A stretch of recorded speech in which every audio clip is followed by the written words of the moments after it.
The Israeli government calling on Donald Trump to intervene ahead of a vote on a UN resolution condemning its settlement activity. I'm joined now by CNN Global Affairs correspondent Elise Labott. Elise, good evening. Thank you for coming on tonight. This has been an extraordinary day centering around a UN vote about Israel. Tell us what happened. Well, basically, Don, the U.S. has been planning to vote on this UN resolution, UN Security Council resolution, condemning Israeli settlement activity, calling it illegal. Usually the U.S. for years has kind of protected Israel with its veto power at the UN Security Council, but we understand that President Obama was prepared to let that resolution pass either by abstaining or voting in favor of it. The Israelis have been watching what's been happening for weeks. They've been warning the Obama administration not to do that, imploring them really, and said, listen, if you don't stop this resolution, if you plan on letting it go ahead, we're going to have no choice but to reach out to President-elect Trump. And an Israeli official told me that's just what the Israeli government did. They did reach out to the president-elect, asked him to intervene. You saw today President-elect Trump issuing a statement calling on the U.S. to veto this resolution, saying it was not helpful to Israel. And we do understand that there was a call between President-elect Trump and Egyptian President Fattah el-Sisi, who offered the resolution in the first place. And after all of this flurry of diplomatic activity, the Egyptians ended up pulling the resolution off the table, Don. And we don't know the fate of this resolution. We know that there are still discussions going on. U.S. could still be expecting a vote. But the intervention from Donald Trump did seem to succeed. How is all of this playing in the White House, Elise?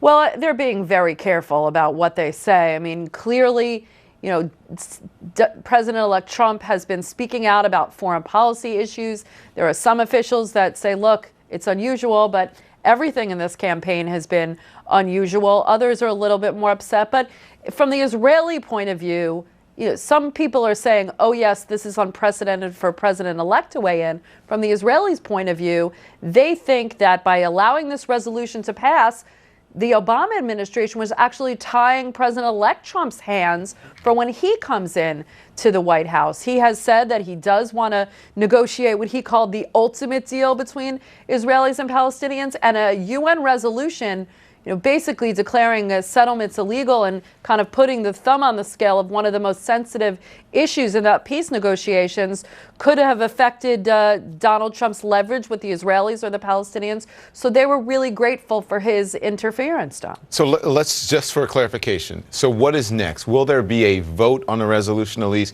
And how will the U.S. cast its vote? Well, we don't know if there's going to be a vote. The Arab League, all of the Arab states met today to discuss what was happening. The suspicion is that perhaps they could introduce a text that could be maybe a little less strong, or it could just, you know, fall apart altogether. I suspect that that's probably what will happen.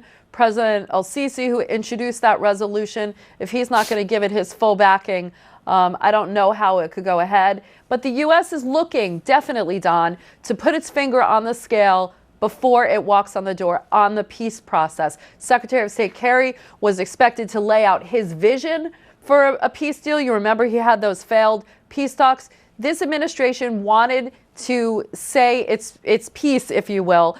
Some of it was a parting shot to Prime Minister Netanyahu, who President Obama didn't have a good relationship. And part of it was because this administration was vehemently opposed to settlement. So I don't necessarily know if they're going to have that opportunity, because clearly the Israelis are looking forward to the next administration where they feel Donald Trump will be much more receptive to their concerns. Elise Labott, thank you very much. I appreciate it. Merry Christmas to you, by the way. And I want to bring in Defense Attorney Alan Dershowitz, author of Electoral Dysfunction, a guide for unaroused voters, and CNN Global Affairs analyst Aaron David Miller, Vice President for New Initiatives and a distinguished scholar at the Woodrow Wilson International Center for Scholars. He served both Republican and Democratic Secretaries of State on the Middle East. I'm looking forward to this conversation, so thank you, gentlemen, for coming on this evening. Aaron, I'm going to start with you. We're used to hearing that we have one president at a time. Are you surprised that the president-elect intervened? I mean, I think it's fair to say, you know, quoting Dorothy in The Wizard of Oz, Don, that we're not in Kansas anymore. I mean, I've been through 4 transitions.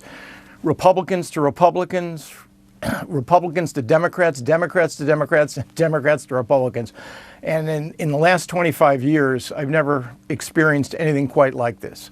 You have a president-elect, not yet inaugurated, intervening in real time, not just with public declarations about an ongoing UN Security Council resolution, but also responding and enlisting the support of foreign leaders. So I think, yeah, in terms of process and structure, this represents an unprecedented change. I think the real question, and we're going to find out 4 weeks from tomorrow, and in the days ahead of that, is whether or not, to what degree this represents a fundamental change in the substance of American policy toward the Middle East. Alan, why do you say the president-elect had to weigh in on this vote before he took office? Well, because you have a lame duck president who's trying to tie the hands of his successor. I wrote an article before we knew who was going to be president, addressed to both Hillary Clinton and Donald Trump, saying, don't allow the president to tie your hands. Remember, UN resolutions can't be changed. Once the United States does not veto or votes for it, it's there forever, and it makes it much, much harder to have a peace process when the Palestinians believe falsely that they can get a state through the United Nations rather than through direct negotiations.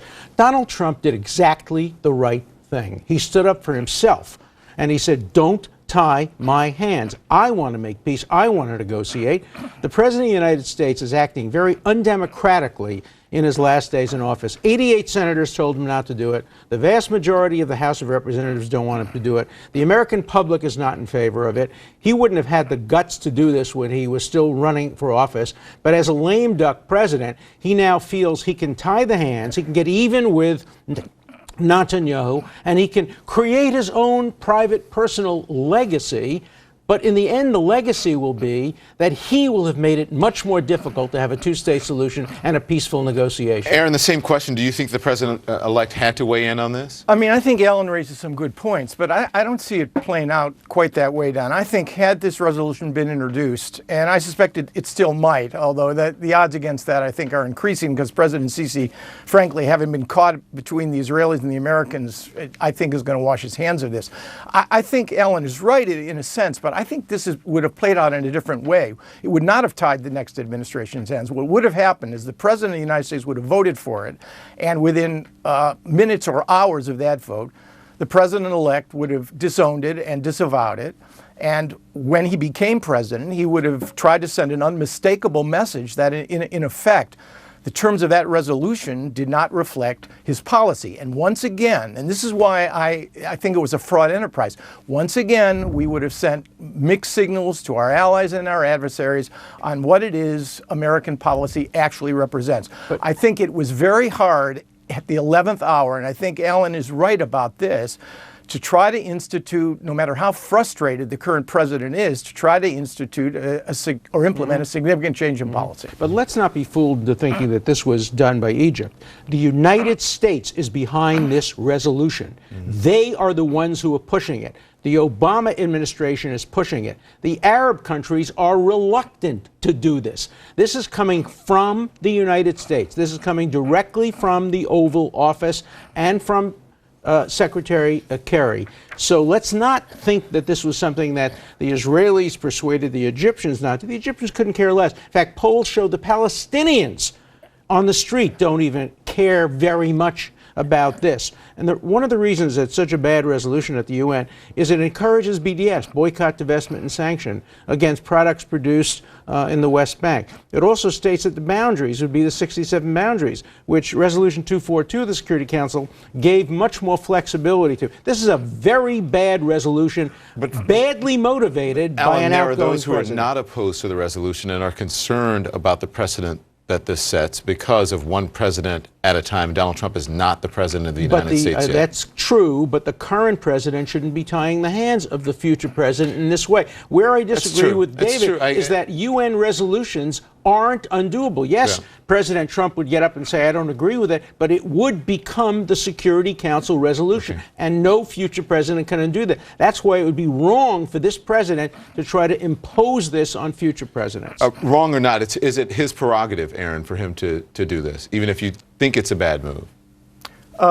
The current administration? Yes, sir. Yeah, I mean, I think pressure has been building, momentum has been building in an effort to have some sort of resolution, some sort of speech by the current administration to put its fingerprints on 8 years of failures, frankly, to address the Israeli-Palestinian issue. Let him make a speech. Yes, I think that I think it was the president's right to do this. I argued earlier that I think an 11th hour move on settlements, particularly given the language in the first paragraph, which talks about not accepting the legality of Israeli settlements, which raises the whole thorny issue which the last three administrations have sought to dodge. Yeah, I mean, I think in the end, it probably wouldn't have succeeded even if the resolution had passed. I also, though, given the UN's credibility here, I'm not sure this would have had much of an impact, frankly, on the new administration going forward. It's got to be the last word. Merry Christmas, Happy Hanukkah. Thank you, gentlemen. Merry Christmas. Up next, Donald Trump goes nuclear, tweeting that he wants to strengthen and expand America's nuclear capability.